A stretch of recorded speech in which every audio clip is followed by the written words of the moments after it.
In today's video, I'm going to teach you how to use blueprints in Wrike. By the end, you'll know exactly how to navigate to your blueprints, understand the overview, and fine-tune the columns so the information you need is always front and center. Start by opening Wrike in your browser and signing into your workspace. Make sure you're using an account that has access to blueprints since visibility can depend on your role and space permissions. Once you're in, head to the left side navigation and go to Spaces.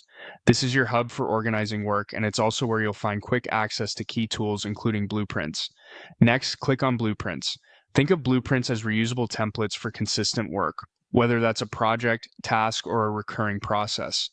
Using them helps your team launch work quickly and follow the same standards every time.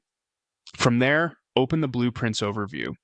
This view lays out your templates in a familiar list with columns. It's designed to help you scan and compare details at a glance so you can confirm everything is set up exactly how your team needs it before anyone uses a blueprint to start real work. You'll see a name column. This is the anchor of your view, and it's worth using clear, structured names that make the purpose obvious. For example, including a team, function, or time frame can make blueprints easier to search and pick later. You'll also see assignee and many more columns depending on what your organization uses. These fields surface who's responsible, key dates, statuses, or custom data your team tracks. Even if not every field is filled, having them visible helps you spot gaps or inconsistencies early, which is exactly what the overview is for.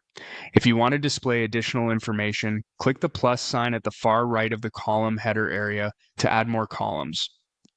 Choose the fields that will help you review your blueprints efficiently, only what you need so the view stays readable.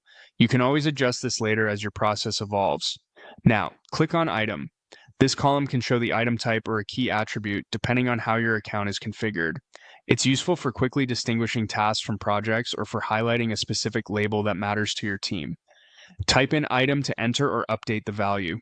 Keep your entries short, consistent, and meaningful so they're easy to scan across multiple blueprints. Wrike will reflect your changes right in the overview, helping you validate your setup as you go. That's it. You've navigated to blueprints, opened the overview, understood the core columns, added the ones you need, and updated the item field for clarity.